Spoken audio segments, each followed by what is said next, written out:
નમસ્કાર મિત્રો, સ્વાગત છે તમારું લક્ષ્યવે 2.0 યુટ્યુબ ચેનલના એક નવા વિડીયોમાં.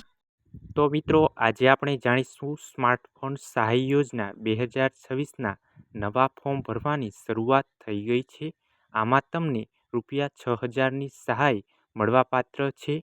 તો મિત્રો, વિડીયોના અંત સુધી જોડાયેલા રહેજો, જેથી કરીને તમને સંપૂર્ણ માહિતી મળી રહે. આજના વિડીયોમાં મિત્રો આપણે શું જોવાના છીએ તેની વાત કરીએ તો યોજનાનો મુખ્ય હેતુ શું છે, કોને આ યોજનાનો લાભ મળશે, કેટલી સહાય મળશે, અગત્યની તારીખો શું છે અને આ યોજનામાં ફોર્મ ભરવા માટે જરૂરી ડોક્યુમેન્ટ શું જોઈએ તેની સંપૂર્ણ માહિતી આજના વિડીયોમાં જોવાના છીએ.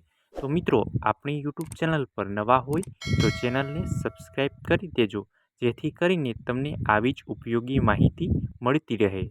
આગળ મિત્રો વાત કરીએ તો આ યોજનાનો મુખ્ય હેતુ કૃષિ ક્ષેત્રને ડિજિટલ બનાવવા માટેનો છે. ખેડૂતોને સંપૂર્ણ માહિતી મળી રહે તેની માટે આ યોજના બહાર પાડવામાં આવેલી છે. હવે મિત્રો જાણીશું આ યોજનાનો લાભ કોને મળશે. તો રાજ્યના કોઈપણ વર્ગના ખેડૂતો ખાતેદારોને આ લાભ મળવાપાત્ર છે. એસસી, એસટી, ઓબીસી, ઈડબ્લ્યુએસ કે સામાન્ય વર્ગના તમામ ખેડૂતોને આ યોજનાનો લાભ મળશે. ખાસ નોંધ કે આ યોજનાનો લાભ આજીવન માત્ર એક જ વખત મેળવી શકાય છે. એકવાર લાભ લીધા પછી ફરીવાર તમે આમાં અરજી કરી શકશો નહીં. હવે મિત્રો જાણીશું આમાં તમને કેટલી સહાય મળવાપાત્ર છે. તો મિત્રો, ખરીદી કિંમતના 40% સહાય અથવા તો વધુમાં વધુ ₹6000ની સહાય તમને આમાં મળવાપાત્ર છે. આ બે રકમમાંથી જે રકમ ઓછી હશે તેટલી સહાય ખેડૂતોને આપવામાં આવશે. આગળ મિત્રો વાત કરીએ તો ઓનલાઈન અરજીનો સમયગાળો શું છે. 27 માર્ચ 2026થી 26 એપ્રિલ 2026 સુધી તમે આમાં અરજી કરી શકો છો. અરજી ક્યાં કરવી તેની મિત્રો વાત કરીએ તો iKhedoot.gujarat.gov.inની ઓફિશિયલ વેબસાઇટ પર જઈ તમે આમાં અરજી કરી શકો છો.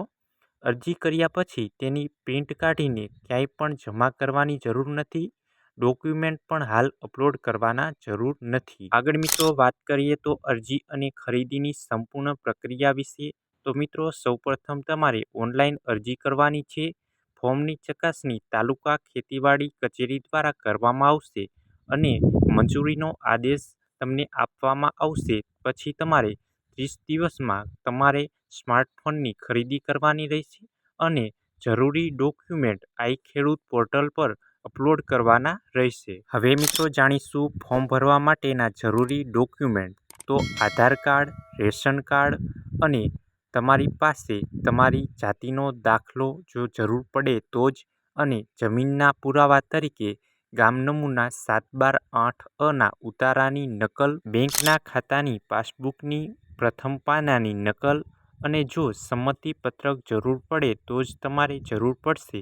અને ખરીદીનો પુરાવો, તમે ખરીદેલ સ્માર્ટફોનનું ઓરિજિનલ જીએસટી વાળું બિલ, તે તમારે જો સહાય તમને અરજી મંજૂર થાય તો તેની જરૂર પડશે. તો મિત્રો, આ હતી સ્માર્ટફોન સહાય યોજનાની સંપૂર્ણ માહિતી. આવી જ ઉપયોગી માહિતી જાણવા માટે આપણી યુટ્યુબ ચેનલને સબસ્ક્રાઈબ કરી લેજો.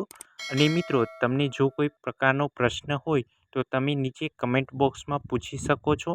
અને મિત્રો, વધુ માહિતી જાણવા માટે આપણી ટેલિગ્રામ ચેનલમાં પણ જોઈન થઈ શકો છો. ટેલિગ્રામ ચેનલની લિંક વિડીયોની નીચે કમેન્ટ બોક્સમાં આપેલી છે, ત્યાંથી તમે આપણી ટેલિગ્રામ ચેનલમાં જોડાઈ શકો છો. તો મિત્રો, આ વિડીયો તમને પસંદ આવ્યો હોય તો વિડીયોને લાઇક કરજો અને નીચે આપેલા હાઈપના બટનને ક્લિક કરી વિડીયોને સ્કોર આપી દેજો, જેથી કરીને આવી જ ઉપયોગી માહિતી અમે તમારી માટે લાવી શકીએ. તો મિત્રો, મળીએ એક નવા વિડીયો સાથે. ત્યાં સુધી જય હિન્દ, જય ભારત.